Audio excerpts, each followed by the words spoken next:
All right, we're starting off today. Brady decided after coming home and seeing some of the new arrivals, it was a busy week of not only three-wheelers and four-wheelers, but a lot of square bodies. As I was down under the weather and spending some time with the kids on a rainy vacation, allowed me time to really search out and find some stuff, deal with some transportation, a lot of things that I don't have time to do during the busyness of the week. What'd you say you wanted to build today? Three-wheeler. What kind of three-wheeler?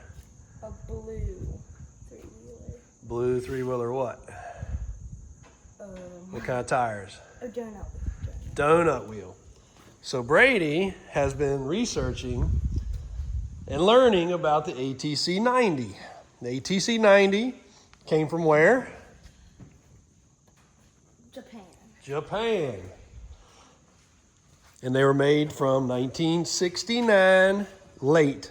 I've yet to see a 69, 70, 71, 72, 73, 74, and on. But these were the early versions of three-wheelers. And they are one of my favorites, and Brady has helped me move them multiple times because when the tires look like this, they're not real easy to move around. But he's taken a liking to these, so he said, let's do one. Well, I happen to have everything kind of like an assembly line as I'm getting these things redone. Probably, 24 of them currently. Some of them get left like this one. Extremely nice Survivor. I haven't even shown you guys this one yet. Original seat with one small spot right here.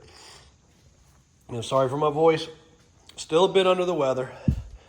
But that is an extremely nice Survivor bike. The 70 and 71 had the stripe like this. 72, 73 were like this. I don't even have a green one in here. I'll have to get a green one in here so you guys can see it. I've got a nice green Survivor and a nice green Restoration one currently. And then 74 look like this. This one somebody's put the fender on backwards, but I call it the Indian headband look. But a little bit different, and they still were bubble tires. Balloon tires, or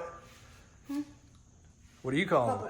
Bubble tires. Donut tires. Brady calls it donut tire, but the real term is bubble or balloon tire, I guess is what everybody calls them. Ohatsu, OHTSU is the brand of the tire. Anyway, we're going to build a blue one today. Today, I've got everything here ready to go. Got a fiberglass. These are fiberglass. Very fragile. I've got a fiberglass rear fender. I got a tank that's refinished, a fork that's refinished, a brand new front fender from Mike Pongren, Vintage Motorsports. I've got a running chassis, and thankfully, we keep the parts, as I say, kind of flowing like an assembly line. My paint guy, though he's probably looking at 2027 to take in any restoration work, as busy as he stays, he is able to fit this stuff in for me. So I get the tanks ready, I get them drained, I get them cleaned, send them to him looking like this. He sends them back to me looking like this. This is where the emblem goes. But very, very good work. Got a headlight bezel ready. Got a fork ready. Are you ready?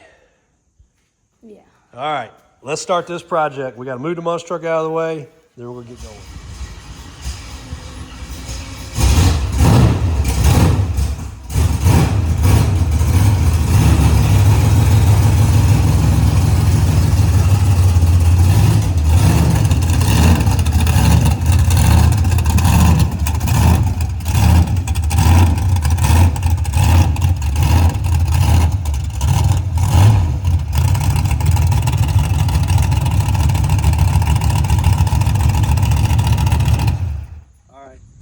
Those that have been wondering about the mud bog truck, a little update on that. We do believe we blew a head gasket at our last event. Not a head gasket in the water jacket like people would think normally, like a 6.0 Power Stroke where you're pushing out water. Believe we blew it between the compression area, between the two cylinders, because it has a funny chirping sound. Truck still ran perfectly, but we have not pulled it down yet. Maybe this weekend if we get time, Daniel will come over and we'll drop the pan down and do a compression check and a leak down to determine what we did hurt. We know we hurt something. It sounds funny, it spins over funny, so we know there's a problem, but that's why you haven't seen us racing any longer this year so far. No need hurting the motor worse. We actually had that sound before our last run, but I told Daniel to run it anyway. He made a pass with it, and it was still really, really, really fast. But no need making it worse and having a bigger problem. So I'll let you update on the truck curve. All right, here's our donor of the day. We'll take a thumbnail. Brady's got the pressure washer out. He's about to pressure wash it up, so we start with a nice clean bike. This was actually a bike that I purchased along with 2 or 3 other carcasses, I call it, but it was pretty complete. So it's gonna make for a good project. It is a 90. I'll pull up the VIN number so we know exactly what year it is, but it's a nice specimen of a 90, not rusted out. I think it's gonna clean up really good. He's about to pressure wash it now. We'll see what we got. All right, picked up an extra helper on our project day. Yep. As with anything, never have the right amount of stuff. So we're going to get some paint, we're going to get some cleaner, and I think we're almost out of gas on the pressure washer. So we're going to pick up what we need to get things rolling, and we will be right back. What else do we need? What do we need? Glass cleaner? No, we don't need glass cleaner. Not today. All right, we got it washed up. They don't make acid cleaner like they used to, so that's unfortunate, because some of this bright work I could have made a lot brighter. But it's going to be acceptable for today. I've got case halves and all painted up and ready to go, but that could have come out much, much nicer. But here's our VIN. A 1-2, so very reasonably low number, and we're not going to have to use the headlight bracket here because the fork we have has the bracket built on it. So using a little bit of mixture, but it's going to turn out okay in the end. So let this thing dry and we'll start stripping it down. All right, we're back. Brady had to take a little bathroom break while he was gone. And then I played with Blakely. Oh, then he played with Blakely. Nap time. But we got it stripped down a little further. Getting ready to get the fork off. We're going blue with this bike, as we said earlier. Green frame, so we'll go blue. We got to get the fork off. I've got the handlebars and controls and headlight stripped off. We're going to scuff up the frame. We're leaving the motor in-house on this one. Not going to disassemble it. Again, not going for a full restoration, going for like a 3-hour project here. So go have a running, driving blue bike when we're done. But I did realize we don't have the front fender. We don't have the front fender? Nope. We left that at the paint shop because we were showing him what color to match to, and he did a great job because this is the blue we're going with, and the blue parts look excellent, but we don't have the front fender. So we're not going to be done today, but we'll get close. On to the next step. How do you get it out? All right, don't worry about that. Take the wheel off. Ooh. What's that?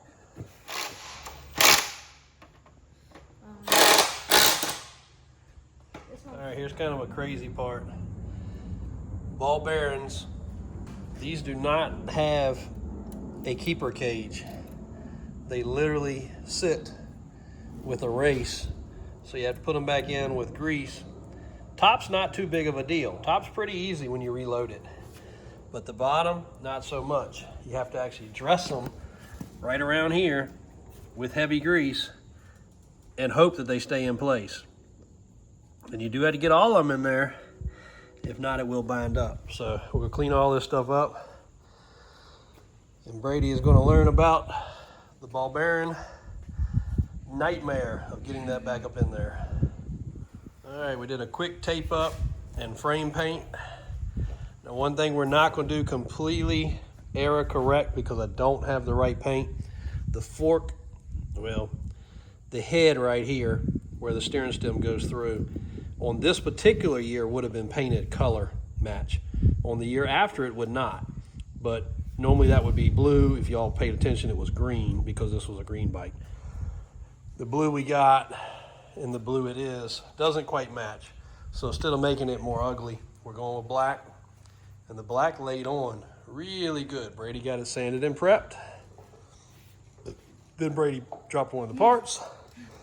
But it looks really good. So we're going to untape it, work on the ball bearings, see if we can get them in there. And then a couple little replacement parts along the way, like this little top collar. Not really necessary to replace, but I had a new one in stock. Drop on the floor. So we're going to go with that. Lots of nice little new parts along the way. Nice little new cap. Let's try to get it loaded. All right, we're going to take a break for lunch. We've been at it for what, 2 hours? Yeah. About 2 hours.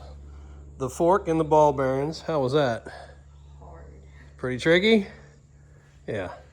But we got it done. We should have time-lapsed that. I tried to set the phone up, but it didn't work. So a couple little things. This should be blue, not silver. But my paint guy, he's not familiar yet. He doesn't restore three-wheelers, so he wasn't sure on that. He painted that silver. No problem. It looks great. Crazy nice silver finish. We used hex head bolts here instead of, or Allen bolts here instead of regular bolts. They're nice, shiny, ready to go, so I use those, and they're coated so they won't rust. We got the side cover for the engine. I think we're gonna wait till we get back to do that because we gotta drain the oil, but we got the rest of the engine cleaned up pretty good. We gotta switch the headlight over. Got the headlight around here somewhere. Oh yeah, right over there. Mike Palmgren for the win with the fenders. Vintage Motorsports. I always want to say ATC.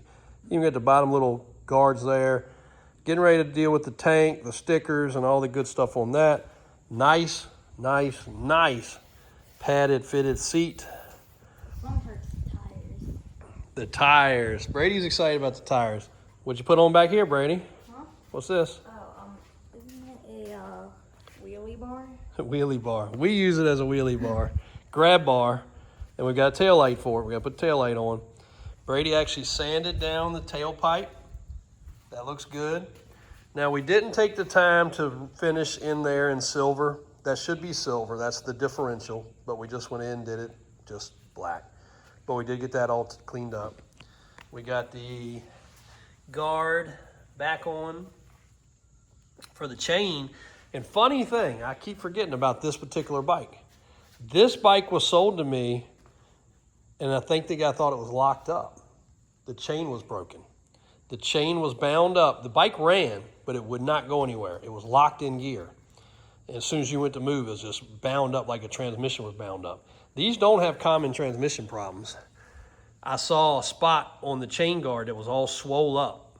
So I said, I think the chain's bound up. So I took chain guard off. Sure enough, chain had broke, bound itself up, bound up by the transmission so it wouldn't move. So got that taken care of. This is a good running bike.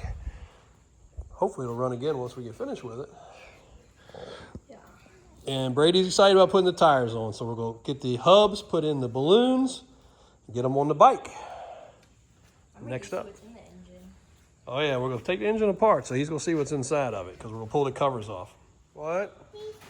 What does it need? Batteries? Okay, we can try to find some batteries. Yeah, I can't find. Why don't you here? You want to hang it right there? Yeah, but So my helper Brady faded on me. So today we're trying to wrap this thing up. Getting pretty close. Get the headlight put together. We'll put the side cover on after we get it back on all its wheels and drain the oil because it needs an oil change. Tank is semi together. Got to put the emblems on and don't have the screws for the emblems. Go polish up the handlebars a little bit. Got a few things being painted.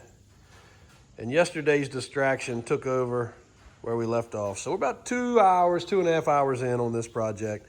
Wish we would have done it all in one time, but as soon as I picked this thing up, the kids wanted to start riding. So yesterday was consumed with riding the big Taurus here. Whole complete video about this thing. I think you guys are gonna love. One of the rarest, most lowest production number ATCs ever made. Also probably the biggest and the heaviest ever made. Now, you guys can dispute that if you're experts out there, but I do think that Taurus 650 was the biggest, heaviest, largest, and pretty much lowest production number other than some of the Tigers, which were a sport bike. So a whole lot of information coming on that one pretty soon. No, the drain is not that way.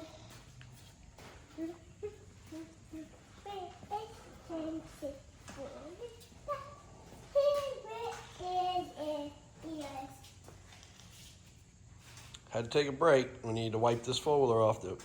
We noticed a spot that we missed last time, she said. Right? Right? What are we doing? Wiping it off. Yep. Okay. I'm almost done. You almost done? I missed a part of it again. Okay. We good now? Oh yeah, we got a part again. Okay. The far one, yeah, got it. Okay. Oh, there's another part, and that part. Another part. Oh, there you are. All right. With lots of distractions, we have finally got this thing as far as we can go today. We're going to drain the oil, put that on. We can't put the front tire on because the front fender's not here. Blakely and Mom have taken a hold to the Argo. What do you think, Brady? 3 hours, maybe? Yeah, give it 3. All right. 3.5 hours, we have got this thing to this level, sitting on, what are those tires? Donut tires. Were they really? Bubble tires? Balloons. Balloons. Balloon tires. We got to hook up the fuel. We got to put on the graphics. We got to put on the emblems. The front tire and wheels ready to go back on. We're pretty much done. Turned out really good. And the Argo has been fun. It matches. That needs to go with the mud bog truck. It matches. All right. Well, that's as far as we're going to get for today. 1971 ATC 90, US 90. Pretty much ready to rock. Quick overhaul from what it was to what it is. That's been pretty fun.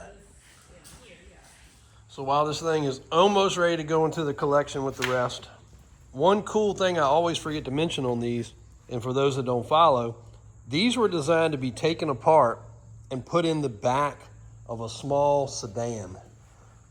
The handlebars come loose right here. This pulls up. The handlebars come loose. They turn sideways. You take the one nut off, and the axle actually slides all the way out. That's why on the back here, one side is silver. That's a spacer that actually slides through.